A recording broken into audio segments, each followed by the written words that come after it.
Bismillahirrahmanirrahim. Assalamualaikum warahmatullahi wabarakatuh. Alhamdulillahirabbil alamin. Hamdan syakirin, hamdan naimin, hamdan yuafi ni'amahu wa yukafiru masidah. Ya Rabbana lakal hamdu kama yanbaghi li jalali. Asyhadu an la ilaha illallah wa asyhadu anna Muhammadan abduhu wa rasuluh. Allahumma sholli wa sallim wa barik alaihi wa ala alihi wa sahbihi ajmain. Rabbi shrah li sadri wa yassir li amri wa hlul 'uqdatam min lisani yafqahu qawli. Shadaqallahul azim. Amma ba'du. Pada kesempatan kali ini kami akan menyampaikan sebuah bimbingan kerohanian keluhuran budi dengan membawakan judul Tamunya Allah Subhanahu wa Ta'ala. Saudara-saudariku dimanapun Anda berada, bahwasanya kalau kita ini menjadi tamunya Allah Subhanahu wa Ta'ala, berarti seharusnya lebih mulia daripada tamunya seorang presiden. Tamunya presiden itu mempunyai sebuah aturan-aturan. Menjadi tamunya seorang presiden itu harus ada prosedurnya, harus ada tata dan aturannya. Apalagi kita ini menjadi tamunya Allah Subhanahu wa Ta'ala, tentu hal ini juga harus ada prosedurnya yang harus dijalankan oleh suatu hamba yang bernama manusia. Dan hanya calon-calon kekasihnya Allah sajalah yang bisa bertemu dengan Allah Subhanahu wa Ta'ala.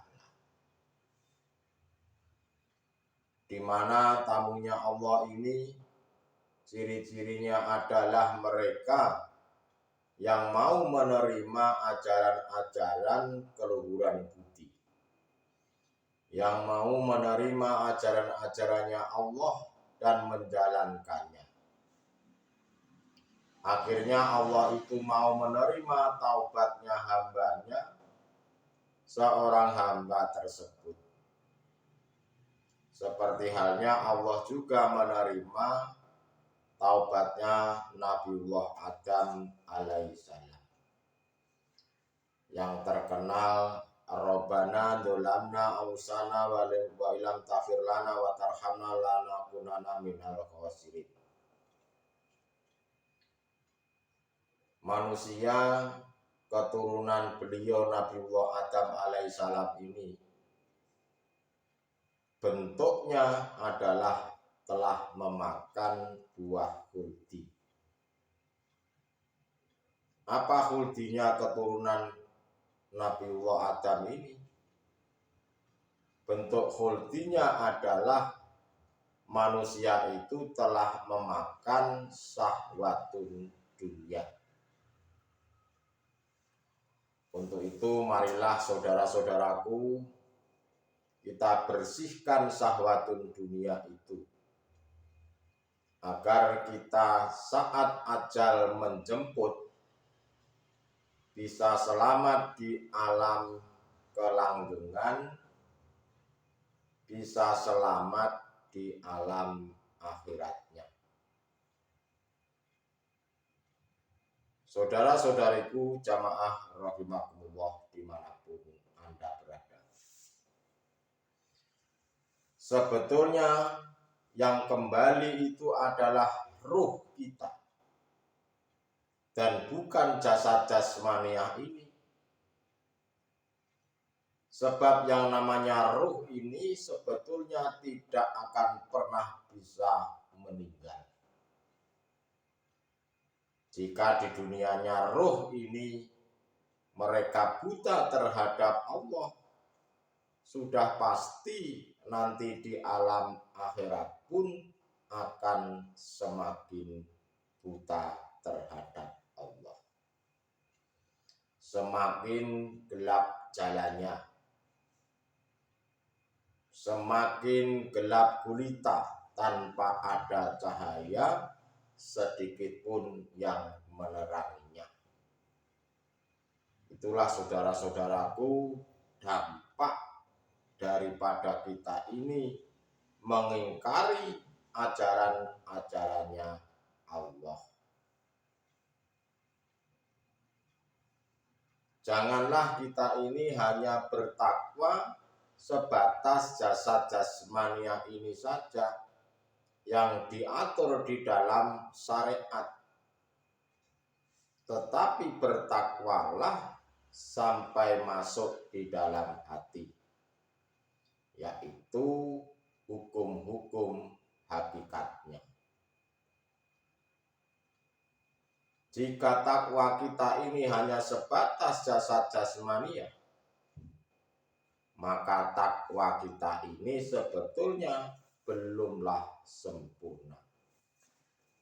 Dan untuk menyempurnakan ketakwaan kita terhadap Allah, kita harus bisa masuk dan menuju untuk bisa bertemu kepada Allah. Kita harus mempelajari tentang hakikat menuju makrifat.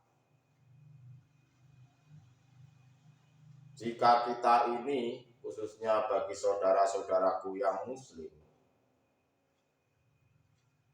jika mengajinya itu hanya sebatas syariatnya saja, maka sudah dipastikan akan diseret oleh kepentingan-kepentingan hawa nafsu. Seperti halnya ingin dimuliakan orang, agar dihormati dan disegani orang, agar kita ini menjadi orang yang berwibawa, dan lain-lain sebagainya. Jika kita ini hanya mengaji mengenai tentang syariatnya saja, pasti di situ terselip ada kepentingan hawa nafsu. Dan untuk menyempurnakan ketakwaan kita ini harus melakukan terlebih dahulu. Yang terpenting adalah persaksian yang benar, syahadat yang benar.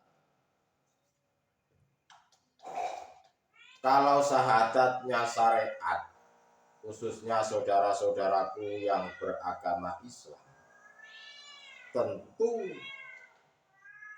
sudah banyak yang menerimanya. Karena yang namanya syarat masuk Islam itu harus bersyahadat. Harus bersyahadat yang benar dan sempurna. Pada kenyataannya, di lapangan kita lihat bersama, saudara-saudara kita pun bersyahadatnya hanya sebatas lisan saja. Dan tidak bisa tembus di dalam hatinya. Kalau boleh saya katakan, itulah persaksian palsu. Dan untuk sempurna di dalam keislaman kita, bukan hanya berlaku di dalam kesempurnaan jasad jasmania ini yang baik atau bagus, tetapi yang terpenting adalah hati ini harus melakukan amalan-amalan sholihah, amalan-amalan yang bagus. Dikatakan hati yang bagus, dikatakan hati yang bertakwa adalah suatu hati yang menjalankan hukum hakikat menuju makrifat. Hati tentu harus sudah sampai dan bertemu kepada Allah Subhanahu wa Ta'ala.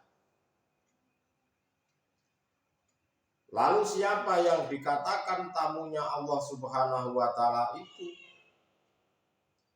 Yang dikatakan tamunya Allah Subhanahu wa taala itu adalah orang-orang yang sudah sadar dan menyadari hati mereka yang mau bertobat sebenar-benarnya.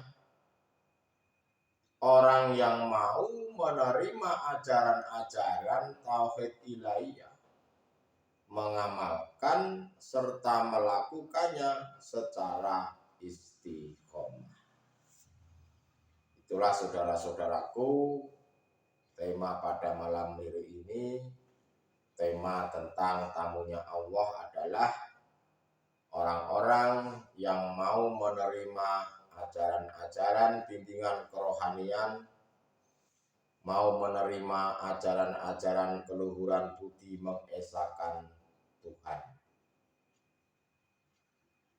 Itulah saudara-saudaraku pada kesempatan kali ini, walaupun sedikit, semoga ilmu yang kami sampaikan betul-betul bermanfaat dan menjadikan sebuah wawasan yang berguna, baik berguna di dalam kehidupan kita, lebih-lebih untuk menghadapi kehidupan di akhirat kelak nanti. Terima kasih atas waktunya. Jika ada kata-kata yang salah atau kurang berkenan, kami mohon maaf yang sebesar-besarnya. Akhirul kalam, wassalamualaikum warahmatullahi wabarakatuh.